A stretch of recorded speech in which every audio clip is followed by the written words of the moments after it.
We are 48 schools across 14 cities, but together we are ONE Shawnee Mission, and this is our time to shine.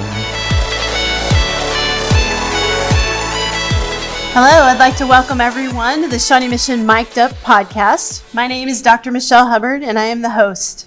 And I'm Dr. Jeremy Higgins, the co-host for Shawnee Mission Mic'd Up. Dr. Hubbard, so when we left off our last episode, you left our audience with a little bit of a teaser for where we were going to be on for episode 2. You mentioned shiny places and shiny spaces. So can you share with everyone where we're at for episode number 2? So absolutely. So a new year's underway in the Shawnee Mission School District. We're looking forward to welcoming students and staff to this amazing new space that we're sitting in today, which is Pawnee Elementary School. And Pawnee Elementary School sits in the west feeder pattern. And Dr. Higgins, I think you spent some of your administrative career at Shawnee Mission West, I right? did, yeah, a couple years. There's an associate principal. So if I recall, I think there's a couple things they say. They say west is best. West is best. Absolutely, west is best. And then I think also the west way is The best way. There you West go. way is the best way. So those are the things we hear about the west feeder pattern. So go Vikings, right? That's exactly right. And today here we're with the Pawnee Panthers, and we'll have some special guests joining us soon. But before we do that, I want to talk just a little bit about how we landed to this new space at Pawnee Elementary School. So the Shawnee Mission School District has a really long history of passing bond issues, and as you know, our community is so supportive of public education, and we are so appreciative of that, and just really thankful that our community continues to pass bond issues and provides for such amazing spaces. So most recently in 2021, we had a bond issue for $254 million, which the community overwhelmingly passed with a little over 69% in favor. Again, thankful for the community for that, but I think it's important for people to understand why bond issues are needed. Dr. Higgins, you want to talk a little bit about that? Well, this last bond issue really touched on a lot of different buildings. It built several new elementary schools. There were renovations done in our middle schools and our high schools. There's new furniture that the bond issue provided for in our middle schools and high schools. Inclusive playgrounds at all of our elementary schools as well. I will say I'm a little, preferential to the North Weight Room, having been principal there. There's some amazing projects that have been done, but that one hits my heart a little bit. So it's interesting because as a parent at Shawnee Mission Northwest, the mall at Shawnee Mission Northwest really hits my heart a little bit. But the nice thing is about the bonds and the history in Shawnee Mission is that I think the administration and especially the school board has done a really nice job at making sure that we touch all of our schools and ensuring that all of our kids have amazing spaces. And I do want to talk about just a little bit regarding the inclusive playgrounds, because here at Pawnee, they will have an inclusive playground when school opens, and that's true for all 34 of our elementary schools. And so I just think that's something that's really special to the Shawnee Mission community, and that inclusive piece, it's a very important part of our strategic plan. So I'm excited for all of our schools to really finalize those playgrounds, and we're getting really close to having all of them done now. Yeah, and that playground piece also goes into those updated learning spaces and the furniture within the building as well. We want to be able to support those kids out on the playground and give them those opportunities out there, but also within those new buildings, the new furniture, the new learning spaces to really support all of our learners, regardless of the way in which they learn. Right. So I think that might be a great transition to ask our guests to join us, because I want to talk to them about those amazing spaces and how they envision kids using the new furniture for inclusive learning, collaborative learning, and I think they also have some cool outside spaces we might want to talk to them about. Sounds good. The building is absolutely beautiful, so it'd be great to have them in and chat a little bit more with them. All right, well, let's welcome our 2 guests joining us today. We have Kari Otero, principal at Pawnee Elementary, and Debbie Garren, longtime Pawnee secretary. So welcome, ladies. Thank you. So let's just take a real quick moment and introduce yourselves a little bit. Tell us how you landed at Pawnee, how long you've been here, and just a little bit of history. So Principal Otero, do you want to get us started? Sure. So I came here to Pawnee Elementary for 2 years. This is my 3rd year. I started my career in education as an elementary teacher and spent about 7 years at that level, and then moved into secondary as an administrator and spent 7 years doing that. And then the time just kind of came where I felt like it was time to move back to elementary and move into an elementary administration. And so I applied at Shawnee Mission School District and luckily landed here at Pawnee Elementary. Awesome. Well, we're glad you're here. So Debbie, how about you? Tell us a little bit about yourself and your experience at Pawnee. Well, this upcoming school year will be my 17th school year with Pawnee Elementary. And actually, things started a little bit before that, even. My 2 oldest children started their elementary career at Cherokee. When Cherokee closed, we gratefully got to come to Pawnee. And at that point, it was wonderful, got to know the community, all the new staff, people. I ended up being PTA president 1 year, 2 years actually. And then I decided, hey, I know this staff. I know these people. I really like them. Why don't I apply for a secretary role? And here I am. Awesome.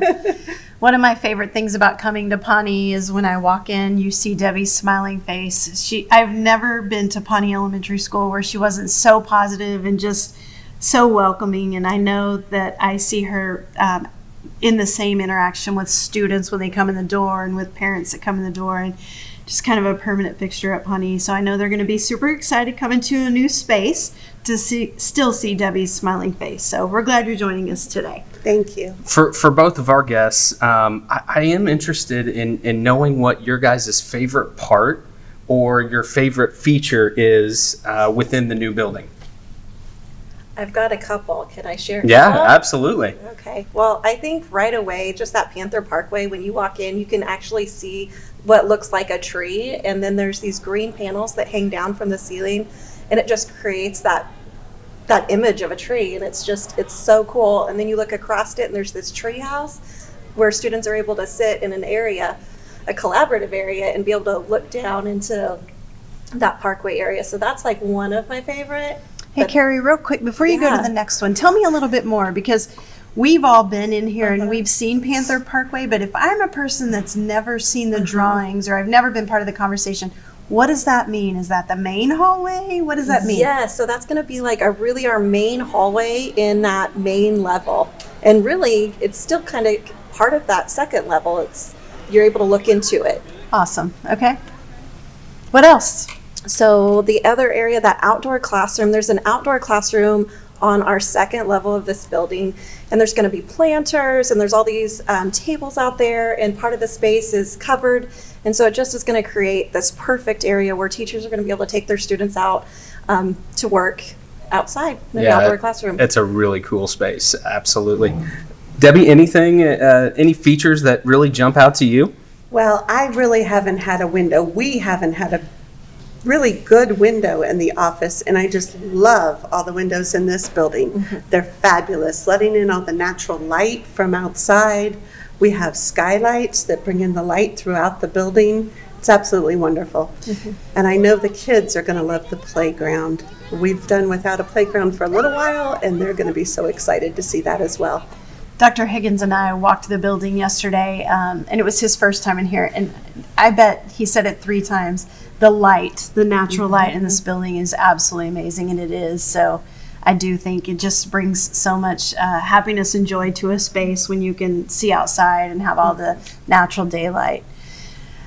Are there any new traditions that you're thinking about, or?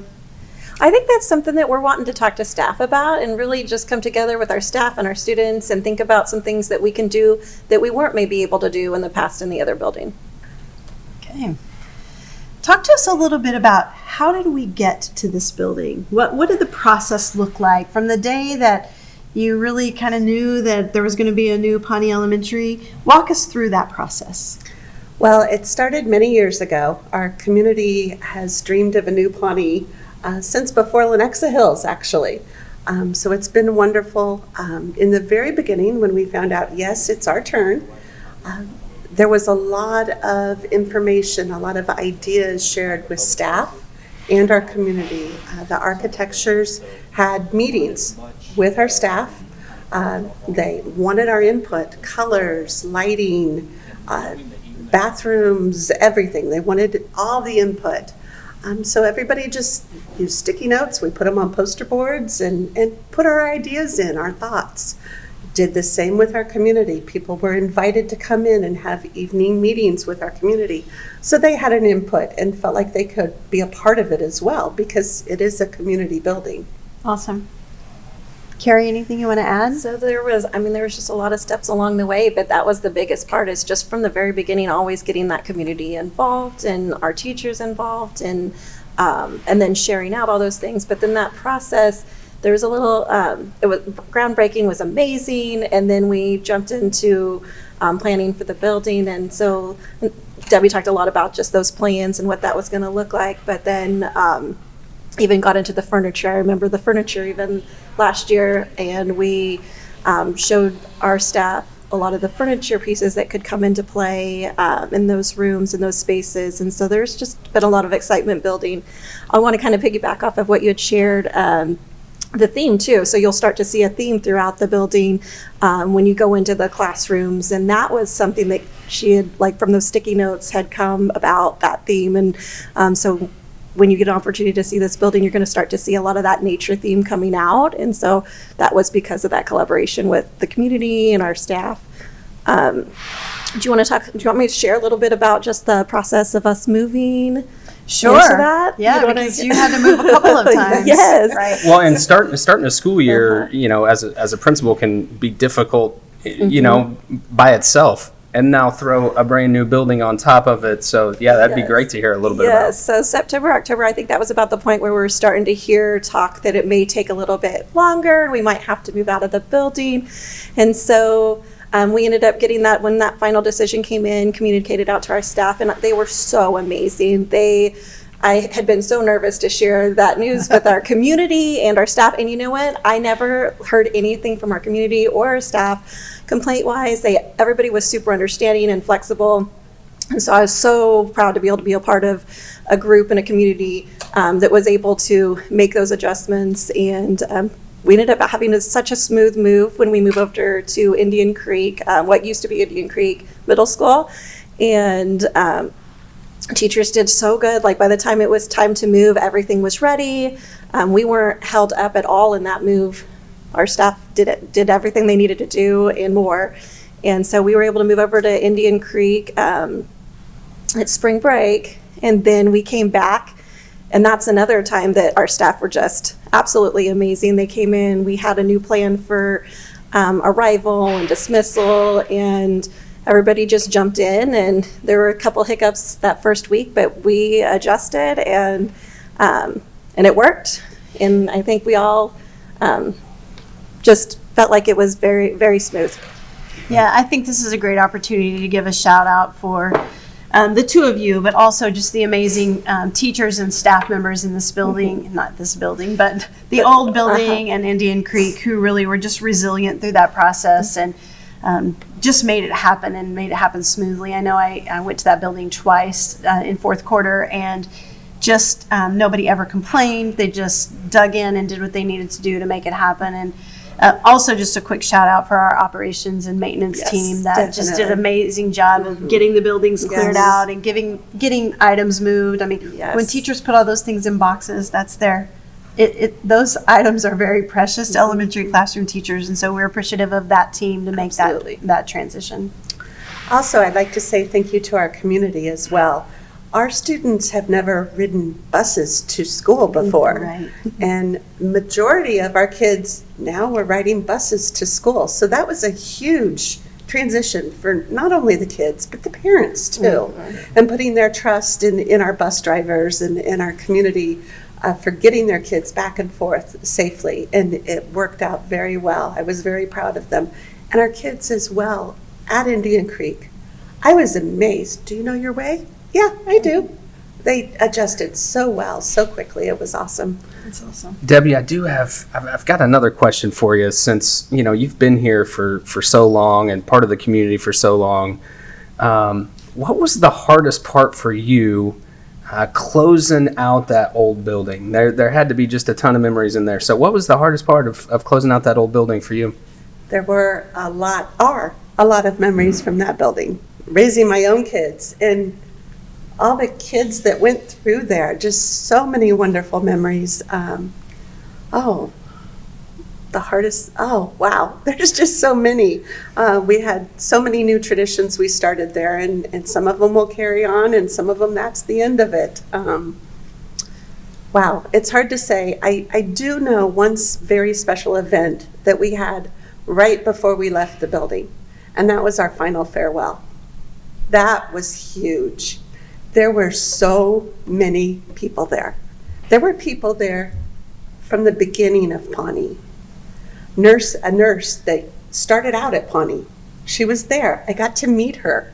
We had former teachers that went to school there that got to see their teachers when they were there as students. So many students and families, parents, were walking up, Mrs. Garren, it's really you. You're still here.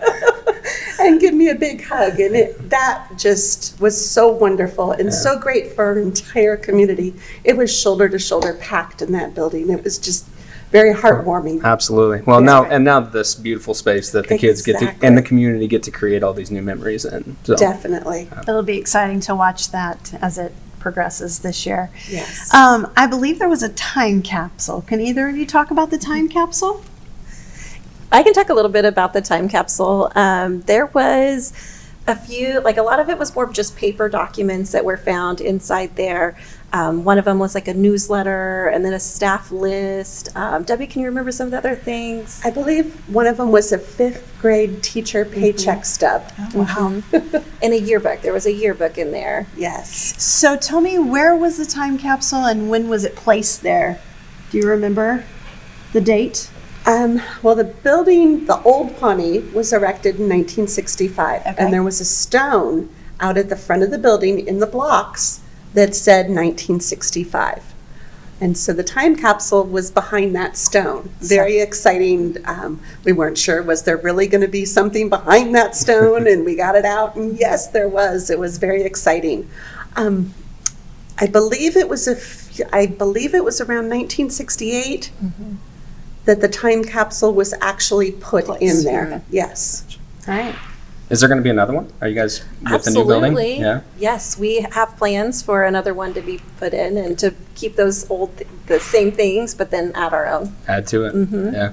Any final thoughts in regards to the new space that you want people to hear that you haven't said yet?